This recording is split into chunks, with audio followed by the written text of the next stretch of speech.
Bienvenue dans la matinale de Gabon 24, là où l'actualité rencontre l'excellence.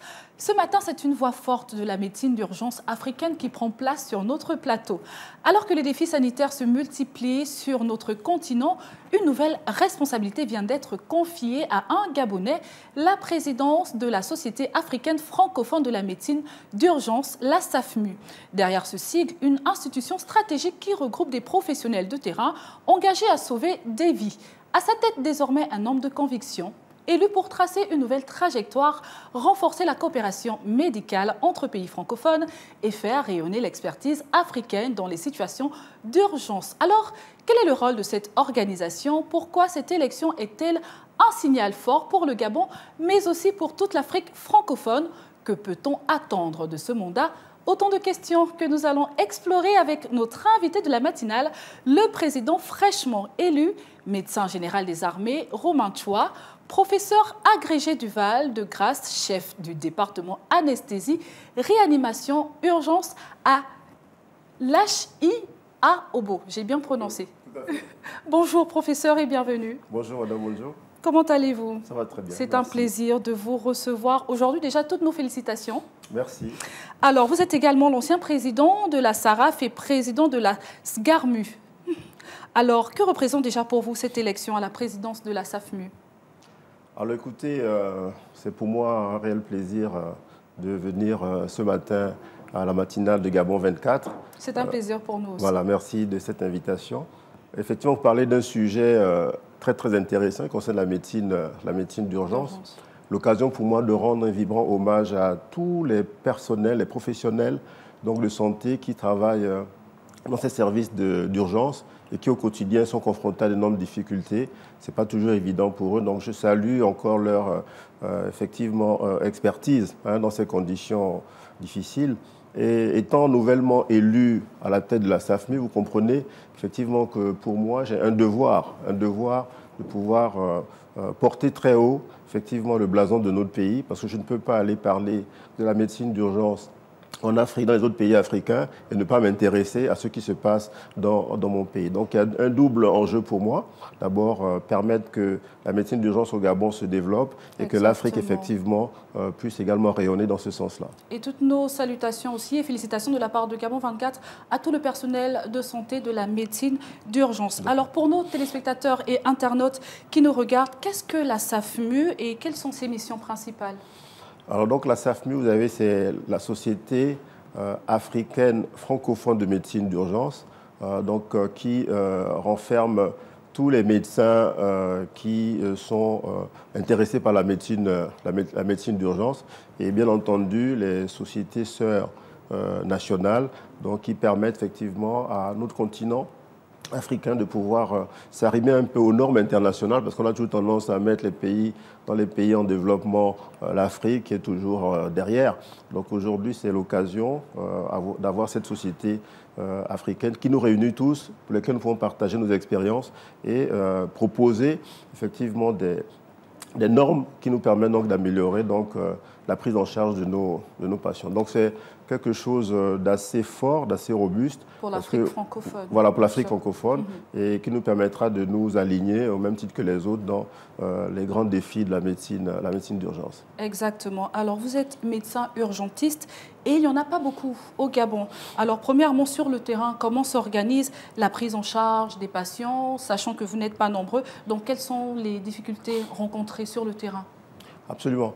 Bon, en fait, je suis médecin anesthésiste réanimateur, mais justement, vous avez bien fait de le dire. Et pendant longtemps, ce sont les médecins anesthésistes réanimateurs qui sont occupés de la médecine d'urgence.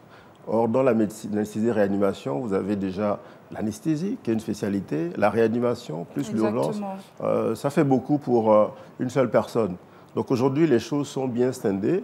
L'anesthésie réanimation aux anesthésistes réanimateurs et la médecine d'urgence aux urgentistes. Exactement. Là où le bas blesse, c'est qu'effectivement, il n'y a pas beaucoup de médecins urgentistes. Donc, avant donc, de passer la main aux urgentistes, il faut d'abord les former. Il faut combler ce déficit effectivement, que l'on rencontre dans tous les pays. Je reviens de Dakar où on a été effectivement à ces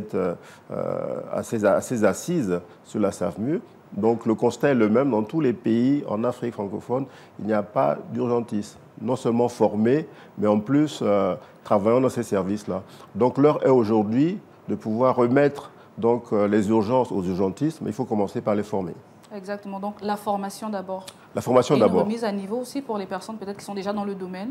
Absolument. Pendant longtemps, ce sont des médecins qui avaient un diplôme universitaire ou une capacité en aide médicale d'urgence, mais qui n'est pas considéré à part entière comme une spécialité. Donc il y avait une forme de frustration de voir des gens qui travaillent comme des spécialistes, mais finalement n'ayant pas un diplôme de spécialité, donc un plan de carrière qui n'est pas assez abouti. Donc aujourd'hui, bien entendu, nous sommes en train de former les premiers médecins urgentistes, d'ailleurs à l'USTS, à l'Université des sciences techniques de la santé à Okala. Nous sommes dans la deuxième promotion de médecins urgentistes. Il y a des militaires et des civils. Mais également, on va tenir compte de tous ceux qui ont ces capacités, ces DU qui travaillent déjà, pour essayer de leur donner effectivement un niveau acceptable, une reconnaissance nationale pour qu'effectivement, ils ne soient pas laissés pour compte. Et pour une meilleure prise en charge, bien évidemment, des patients. Absolument. Alors, quelles seront vos priorités à la tête de la SAFMU? Donc, que pouvons-nous attendre de votre mandat? Alors, à la tête de la SAFMU, dans l'état des lieux qui a été fait, on se rend compte qu'il n'y a pas de réglementation. Il n'y a pas de loi dans les pays qui constituent la SAFMU qui réglemente la médecine d'urgence. Tout le monde fait la médecine d'urgence et il n'y a rien qui encadre ça. Donc la première chose, effectivement, c'est de mettre en place dans les différents pays des textes réglementaires qui encadrent la pratique de cette médecine. Exactement. Et qui protègent les médecins qui interviennent dans le cadre de l'urgence, parce que ce n'est pas toujours une médecine programmée, d'accord? C'est la médecine de l'imprévu.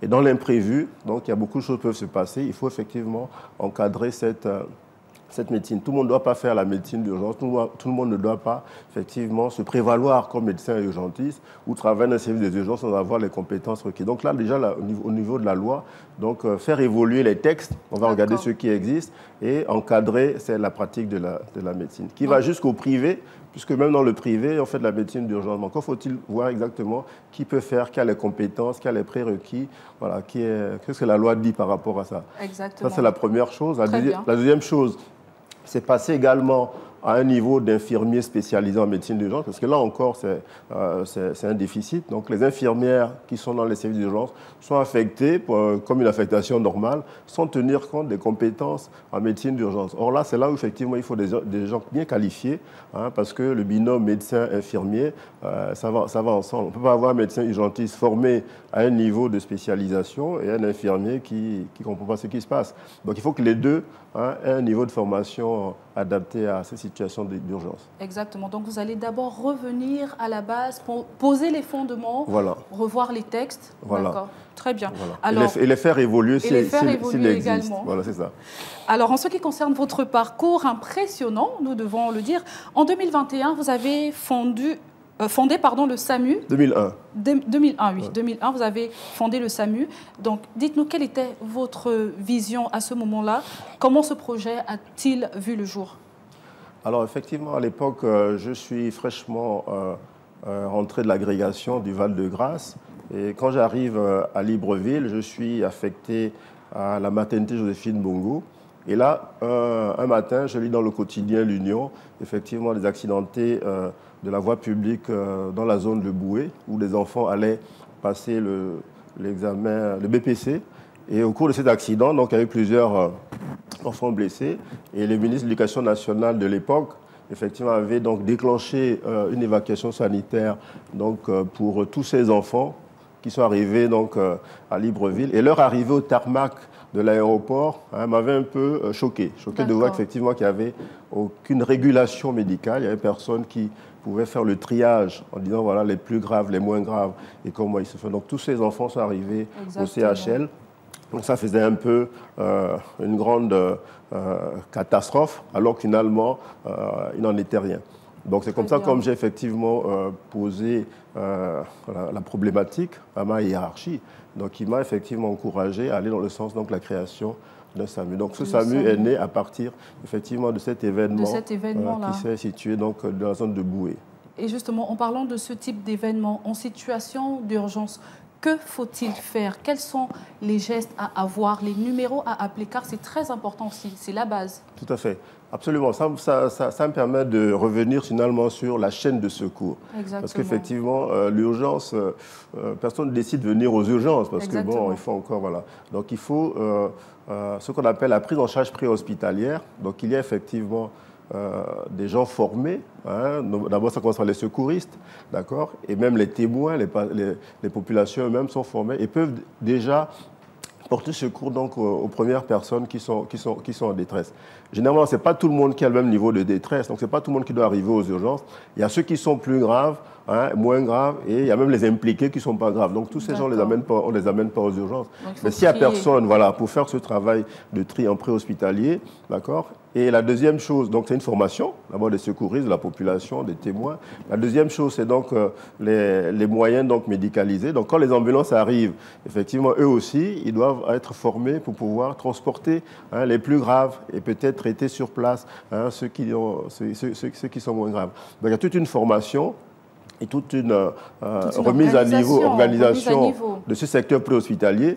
Et d'ailleurs, les ambulances aujourd'hui, on a pratiquement quatre entités qui font de la médecine préhospitalière, mais chacun a son numéro. Exactement. Chacun a son numéro, donc il est question de revenir à un seul numéro et avoir une régulation médicale qui coordonne effectivement tous ces services d'ambulance. Et ce que vous dites est très intéressant, revenir à un numéro, parce qu'aujourd'hui, elles sont peu les personnes qui connaissent les numéros d'urgence. Absolument. Ils sont trop longs, ils sont à 4 chiffres, il faut un numéro à 2 chiffres. Et puis voilà, c'est un centre de régulation des appels, donc qui gère, voilà, et ce n'est pas les services d'ambulance qui décident. De là, il faut aller, c'est la régulation qui coordonne tout ça en fonction, bien entendu, du terrain et de la connaissance des hôpitaux. Vous partez à Kema dans un hôpital, mais qui vous dit effectivement que de cet hôpital, le scanner marche, le laboratoire marche, il y a ce qu'il faut. Donc il faut un centre de régulation qui gère ça et qui vous dit absolument, allez-y à tel endroit parce que, voilà, il y a tout ça. Pour une fluidité et une meilleure prise en charge des patients. Alors, pour terminer, vous avez la caméra en face de vous. Quel héritage souhaitez-vous laisser à la médecine en Afrique de façon générale et particulièrement au Gabon? Allez-y. Voilà, donc je pense qu'aujourd'hui, particulièrement au Gabon où nous sommes dans la 5e République, l'occasion pour nous de pouvoir effectivement aller vers la performance de notre système de santé. Et vous savez que la médecine d'urgence est un bon indicateur dans un pays pour savoir comment se porte la santé. C'est regarder effectivement comment sont pris en charge donc les patients en urgence, que ce soit les urgences donc extra-hospitalières que les urgences intra-hospitalières. Donc je pense qu'il y a un vent nouveau qui souffle et on a peut-être pas perdu du temps, on n'est pas très en retard, puisque même en Europe, en particulier en France, la médecine d'urgence est enseignée comme spécialité depuis 2017. Ils ont aussi travaillé avec les DU et les CAMU, donc ce n'est pas trop un problème. Donc on peut rattraper le temps perdu et permettre en sorte qu'effectivement, dans les années à venir, donc les populations soient satisfaites, parce que nous avons beaucoup de plaintes venant de vous, venant des populations, sur l'accueil, sur la disponibilité des médecins et même sur la fourniture donc, des médicaments et des consommables en urgence. Donc nous allons travailler dans ce sens pour améliorer tout ça. Merci beaucoup pour cet échange. Merci pour votre détermination à faire progresser la médecine d'urgence au service des vies humaines. C'était un plaisir d'être avec vous aujourd'hui. Merci Madame Bonjon de m'avoir reçu. Je vous en prie. Nous sommes arrivés à la fin de cette entrevue. Nous étions avec le nouveau visage de la SAFMU, le médecin général des armées, Romain Chua, professeur agrégé du Val-de-Grâce, chef du département anesthésie, réanimation, urgence à l'HIA Obo. À travers son engagement constant pour la médecine d'urgence, il est bien plus qu'un médecin, il est un bâtisseur de santé publique. Restez avec nous pour la suite des programmes sur Gabon 24.